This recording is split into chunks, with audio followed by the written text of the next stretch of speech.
गुरुदेव भगवान की जय। प्यारे कृष्ण कन्हैया लाल की जय। पद्म पुराण उत्तरखंड। चैत्र मास की पापमोचनी तथा कामदा एकादशी का महात्म्य। युधिष्ठिर ने पूछा, भगवान, फाल्गुन शुक्ल पक्ष की आमल की एकादशी का महात्म्य मैंने सुना। अब चैत्र कृष्ण पक्ष की एकादशी का क्या नाम है, यह बताने की कृपा कीजिए। भगवान श्री कृष्ण बोले, राजेंद्र सुनो, मैं इस विषय में एक पापनाशक उपाख्यान सुनाऊंगा, जिसे चक्रवर्ती नरेश मानधाता के पूछने पर महर्षि लोमश ने कहा था। मानधाता बोले, भगवान, मैं लोगों के हित की इच्छा से यह सुनना चाहता हूँ कि चैत्र मास के कृष्ण पक्ष में किस नाम की एकादशी होती है, उसकी क्या विधि है तथा उससे किस फल की प्राप्ति होती है।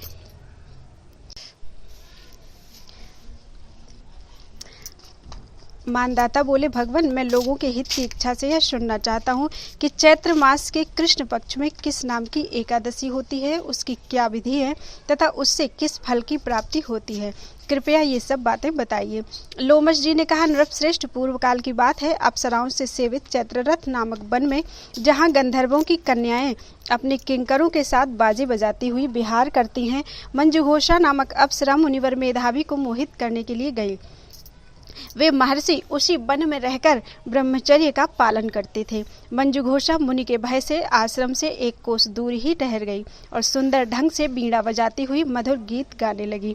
मुनिश्रेष्ठ मेधावी घूमते हुए उधर जा निकले और उस सुंदरी अप्सरा को इस प्रकार गान करते देख सेना सहित कामदेव से परास्त होकर बरबस ही मोह के वशीभूत हो गए। मुनि की ऐसी अवस्था देख मंजुघोषा उनके समीप आई और वीणा नीचे रखकर उनका आलिंगन करने लगी। मेधावी भी उसके साथ रमण करने लगे। कामवश रमण करते हुए उन्हें रात और दिन का भी भान न रहा। इस प्रकार मुनि जनोचित सदाचार का लोप करके अप्सरा के साथ रमण करते हुए उन्हें बहुत दिन व्यतीत हो गए। मंजुघोषा देवलोक में जाने को तैयार हुई। जाते समय उसने मुनिश्रेष्ठ मेधावी से कहा, ब्राह्मण, अब मुझे अपने देश जाने की आज्ञा दीजिए।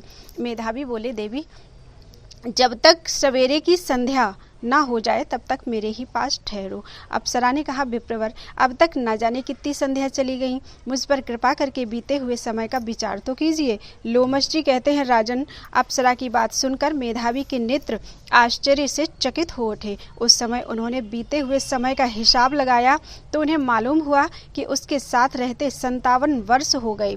उसे अपनी तपस्या का विनाश करने वाली जानकर मुनि को उस पर बड़ा क्रोध हुआ। उन्होंने शाप देते हुए कहा, पापिनी, तू पिशाच हो जा। मुनि के शाप से दग्ध होकर वह विनय से नतमस्तक होकर बोली, विप्रवर, मेरे शाप का उद्धार कीजिए। 7 वाक्य बोलने या 7 पद साथ साथ चलने मात्र से ही सत्पुरुषों के साथ मैत्री हो जाती है। ब्राह्मण, मैंने तो आपके साथ अनेक वर्ष व्यतीत किए हैं, अतः स्वामिन मुझ पर कृपा कीजिए। मुनि बोले, भद्रे, मेरी बात सुनो, यह शाप से उद्धार करने वाली है। क्या करूं? तुमने मेरी बहुत बड़ी तपस्या नष्ट कर डाली है। चैत्र कृष्ण पक्ष में जो शुभ एकादशी आती है उसका नाम है पापमोचनी। वह सब पापों का क्षय करने वाली है। सुंदरी, उसी का व्रत करने पर तुम्हारी पिशाचता दूर होगी। ऐसा कहकर मेधावी अपने पिता मुनिवर च्यवन के आश्रम पर गए। उन्हें आया देख च्यवन ने पूछा, बेटा, यह क्या किया? तुमने तो अपने पुण्य का नाश कर डाला। मेधावी बोले, पिताजी, मैंने अप्सरा के साथ रमण करने का पातक किया है। कोई ऐसा प्रायश्चित बताइए जिससे पाप का नाश हो जाए।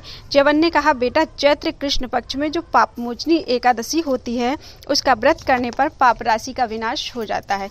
पिता का यह कथन सुनकर मेधावी ने उस व्रत का अनुष्ठान किया। इससे उसका पाप नष्ट हो गया और वे पुनः तपस्या से परिपूर्ण हो गए। इसी प्रकार मंजुघोषा ने भी इस उत्तम व्रत का पालन किया। पापमोचनी का व्रत करने के कारण वह पिशाच योनि से मुक्त हो गई और दिव्य रूप धारिणी श्रेष्ठ अप्सरा होकर स्वर्गलोक में चली गई। राजन, जो श्रेष्ठ मनुष्य पापमोचनी एकादशी का व्रत करते हैं उनका सारा पाप नष्ट हो जाता है। इसको पढ़ने और सुनने से सहस्त्र गोदान का फल मिलता है। ब्रह्म हत्या, सुवर्ण की चोरी, सुरापान और गुरु पत्नी गमन करने वाले महापातकी भी इस व्रत के करने से पाप मुक्त हो जाते हैं। यह व्रत बहुत पुण्यमय है। युधिष्ठिर ने पूछा, वासुदेव, आपको नमस्कार है। अब मेरे सामने यह बताइए कि चैत्र शुक्ल पक्ष में किस नाम की एकादशी होती है। भगवान श्री कृष्ण बोले, राजन, एकाग्र चित्त होकर यह पुरातन कथा सुनो, जिसे वशिष्ठ जी ने दिलीप के पूछने पर कहा था। दिलीप ने पूछा, भगवान मैं एक बात सुनना चाहता हूँ, चैत्र मास के शुक्ल पक्ष में किस नाम की एकादशी होती है? वशिष्ठ जी बोले, राजन चैत्र शुक्ल पक्ष में कामदा नाम की एकादशी होती है। वह परम पुण्यमयी है। पाप रूपी ईंधन के लिए तो वह दावानल ही है। प्राचीन काल की बात है, नागपुर नाम का एक सुंदर नगर था जहां सोने के महल बने हुए थे। उस नगर में पुंडरीक आदि महाभयंकर नाग निवास करते थे।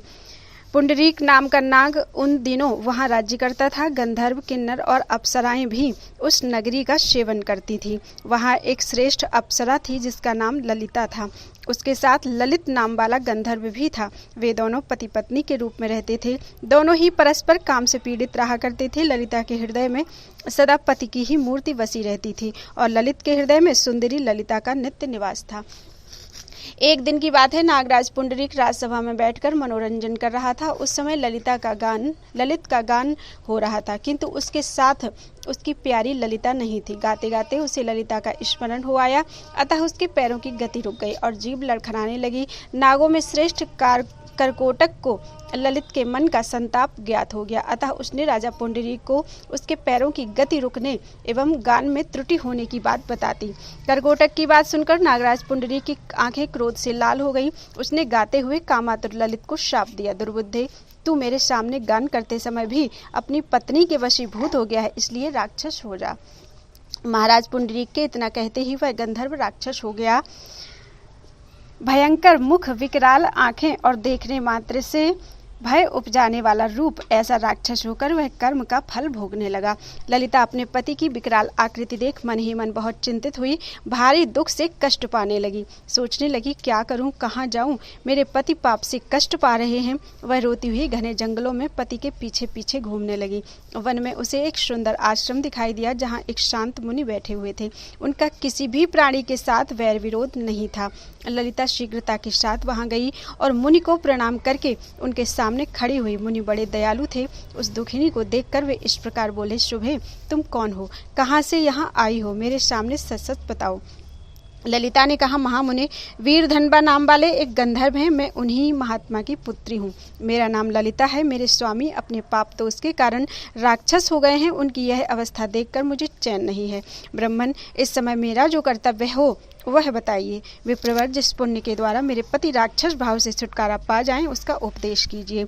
ऋषि बोले, भद्रे, इस समय चैत्र मास के शुक्ल पक्ष की कामदा नामक एकादशी तिथि है, जो सब पापों को हरने वाली है और उत्तम है। तुम उसी का विधि पूर्वक व्रत करो और इस व्रत का जो पुण्य हो उसे अपने स्वामी को दे डालो।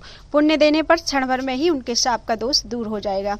राजन, मुनि का यह वचन सुनकर ललिता को बड़ा हर्ष हुआ। उसने एकादशी को उपवास करके द्वादशी के दिन उस ब्रह्मर्षि के समीप ही भगवान वासुदेव के श्री विग्रह के समक्ष अपने पति के उद्धार के लिए यह वचन कहा, मैंने जो यह कामदा एकादशी का उपवास व्रत किया है, उसके पुण्य के प्रभाव से मेरे पति का राक्षस भाव दूर हो जाए। वशिष्ठ जी कहते हैं, ललिता के इतना कहते ही उसी क्षण ललित का पाप दूर हो गया। उसने दिव्य देह धारण कर लिया, राक्षस भाव चला गया और पुनः गंधर्व तत्व की प्राप्ति हुई। नरश्रेष्ठ वे दोनों पति पत्नी कामदा के प्रभाव से पहले की अपेक्षा भी अधिक सुंदर रूप धारण करके विमान पर आरूढ़ होकर अत्यंत शोभा पाने लगे।